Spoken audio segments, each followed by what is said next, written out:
Bismillahirrahmanirrahim. Assalamualaikum warahmatullahi wabarakatuh. Alhamdulillahirabbil alamin. Wa bihi nasta'inu ala umurid dunya waddin. Ashhadu an la ilaha illallah wahdahu la syarikalah wa ashhadu anna Muhammadan abduhu wa rasuluh. Allahumma shalli ala Muhammad wa ala ali Muhammad. Amma ba'd. Ikhwani fiddin, rahimani wa rahimakumullah. Pada kesempatan kali ini kita bacakan kitab Syarah Arba'in An-Nawawi atau Syarah 40 hadis yang ditulis oleh Imam Nawawi rahimahullah.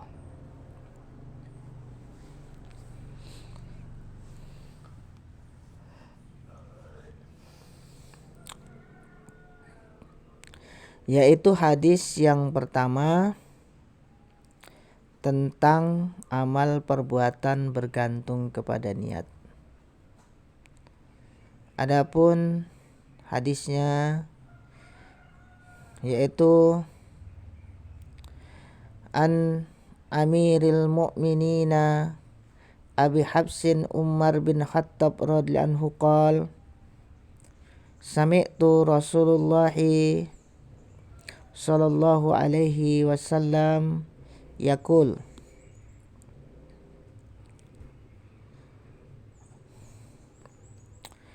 innamal a'malu binniyat wa innamal likulli imri'in ma nawa faman kanat hijratuhu ilallahi wa rasulih fa hijratuhu ilallahi wa rasulih wa man kanat hijratuhu lidunya yusibuha aw imra'atin yankihuha fa hijratuhu illa ma hajara ilaih.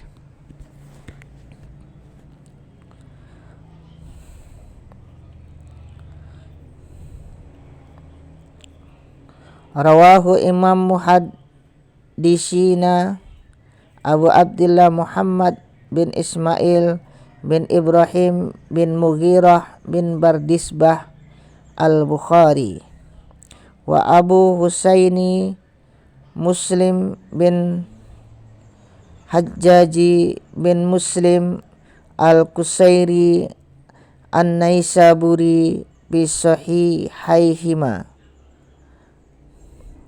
al-zaini huma as-sahul kutubil musonafah. Dari Amiril Mukminin Abu Habs Umar bin Khattab radhiyallahu anhu, ia berkata, aku mendengar Rasulullah sallallahu alaihi wasallam bersabda, seluruh perbuatan tergantung pada niat, dan bagi setiap orang mendapatkan apa yang ia niatkan.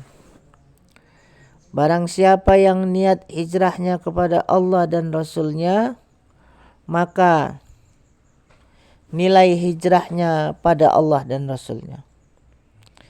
Barang siapa yang niat hijrahnya untuk mendapatkan dunia atau untuk menikahi wanita, maka nilai hijrahnya sesuai apa yang ia niatkan.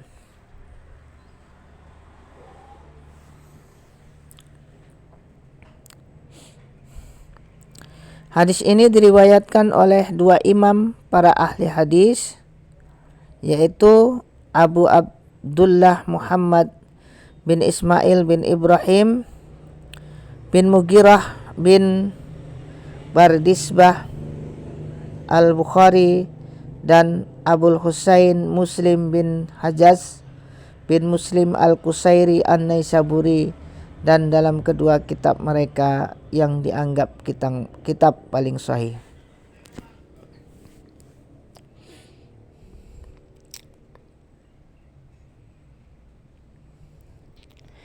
Adapun penjelasan hadis ini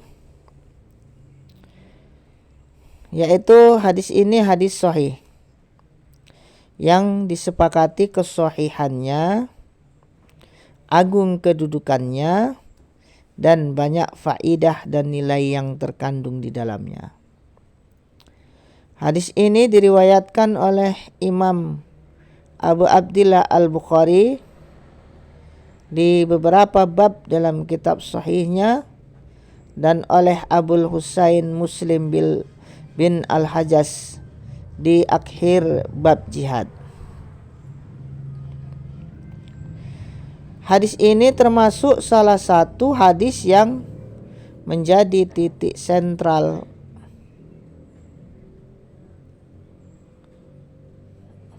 masalah-masalah keislaman. Menurut riwayat Al-Baihaqi dan yang lain, Imam Ahmad dan Imam Syafi'i, semoga Allah merahmati keduanya, berkata, sepertiga ilmu masuk ke dalam hadis ini. Sebabnya adalah bahwa usaha seorang hamba terbagi 3. Pertama yang dilakukan hati, kedua yang dilakukan lidah, dan ketiga yang dilakukan anggota badan.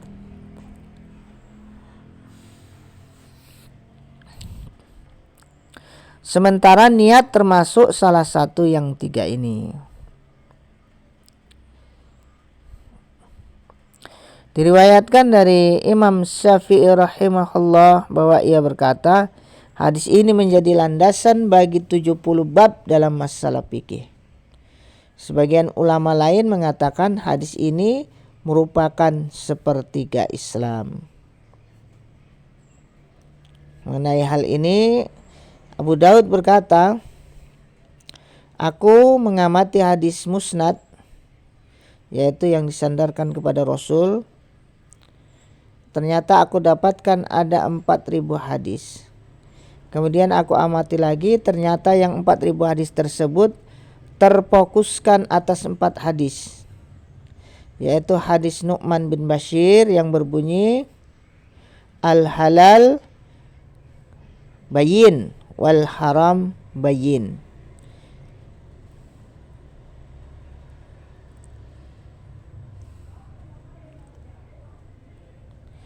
Yaitu yang halal jelas dan yang haram juga jelas.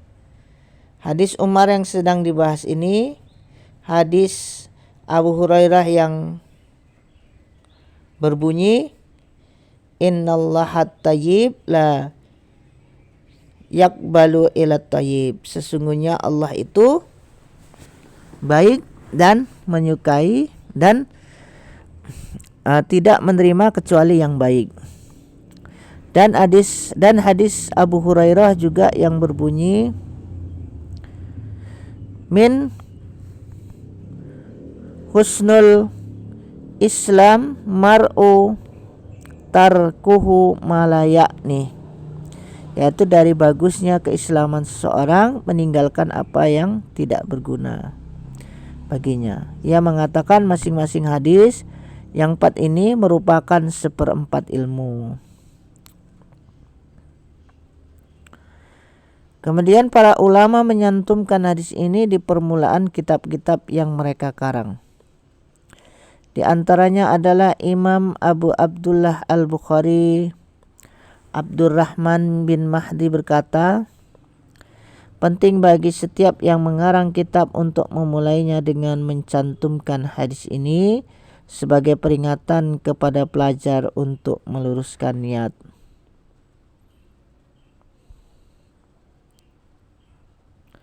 Hadis ini gharib dilihat dari awal sanadnya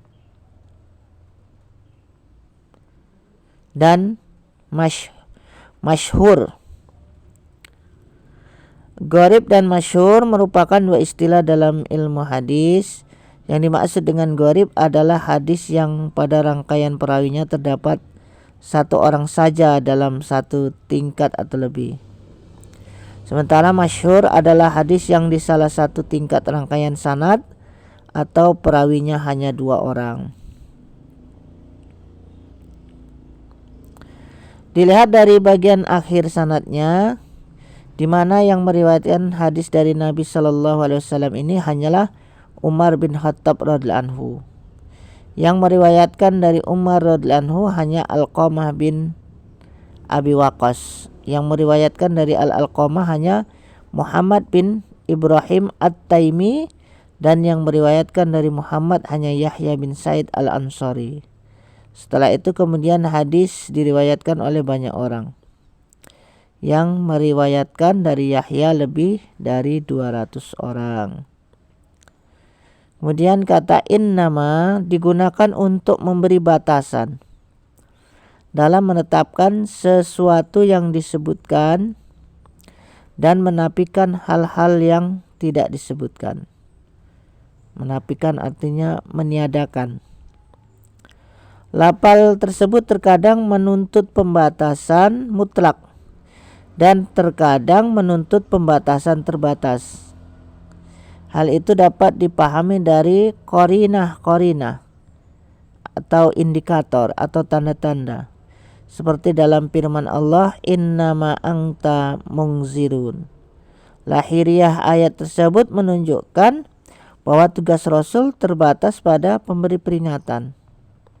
Sementara pada hakikatnya tugas Rasul tidak hanya itu, melainkan memiliki tugas-tugas lain sebagaimana sifat-sifatnya seperti memberi kabar gembira dan lain-lain. Demikian pula firman Allah berikut ini, innamal hayatud dunya la'ibun walahwun.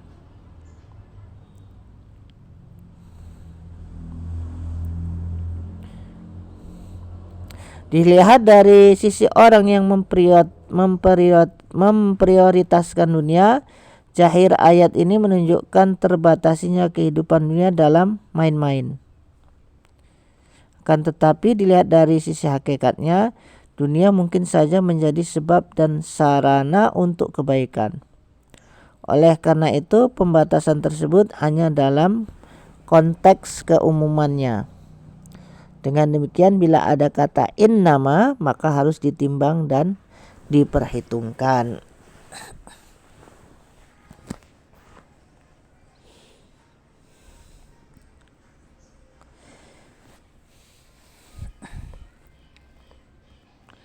Bila konteks perkataan menunjukkan pada hal tersebut, maka hendaknya diarahkan ke sana.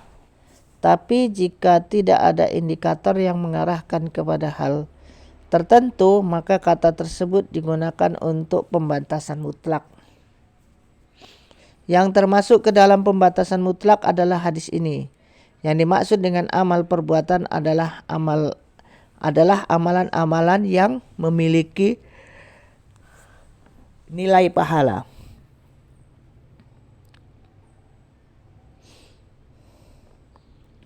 Maksud hadis ini adalah suatu amal ibadah tidak akan jadi tanpa diiringi niat melakukannya. Seperti wudhu, mandi dari hadas, tayamum, sholat, zakat, puasa, haji, iktikaf, dan ibadah-ibadah lainnya. Berbeda dengan yang disebutkan di atas. Menghilangkan najis, karena menghilangkan najis termasuk meninggalkan, bukan melakukan sesuatu.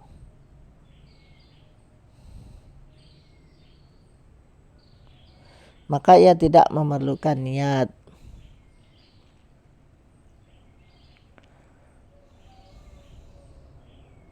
Ada sekelompok ulama yang berpendapat bahwa wudhu dan mandi dari hadas sah tanpa niat.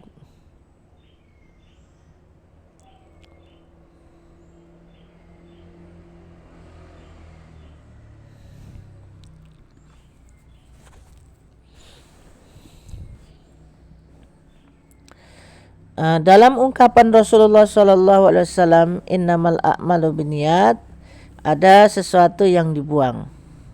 Para ulama berbeda pendapat dalam menentukan sesuatu yang terbuang tersebut.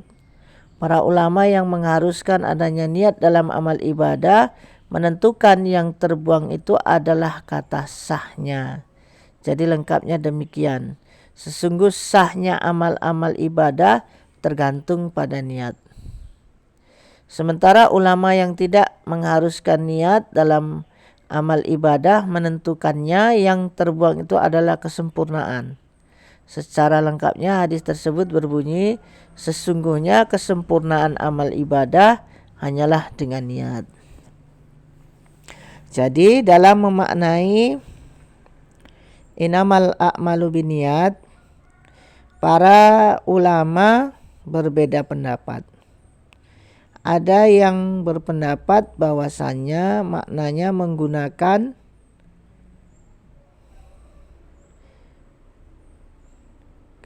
kata sah, dan ulama yang lain menggunakan kata kesempurnaan.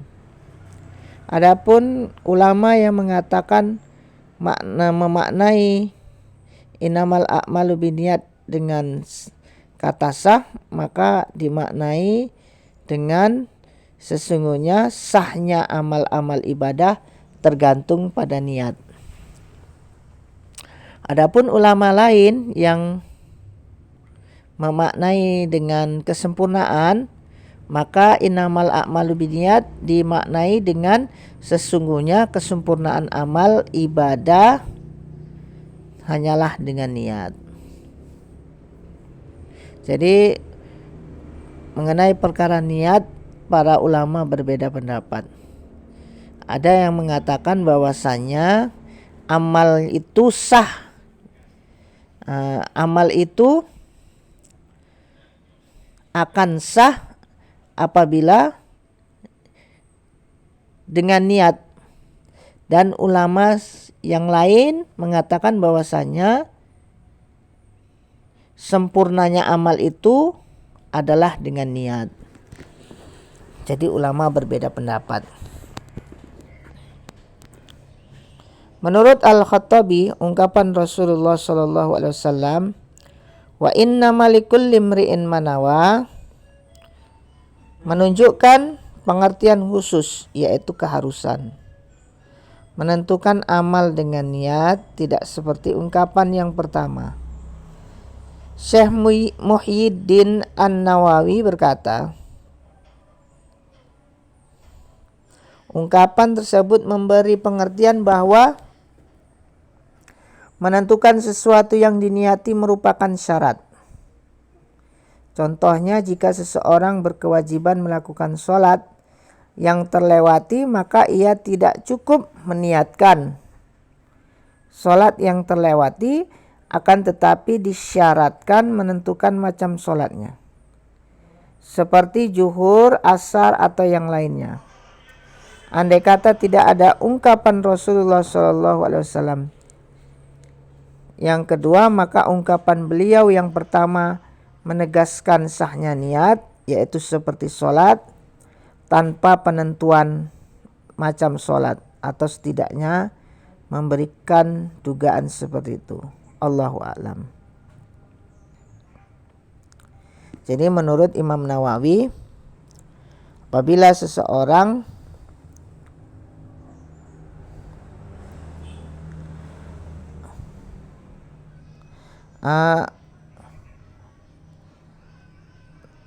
lupa sholat fardu, kemudian teringat dia di waktu sholat fardu zuhur.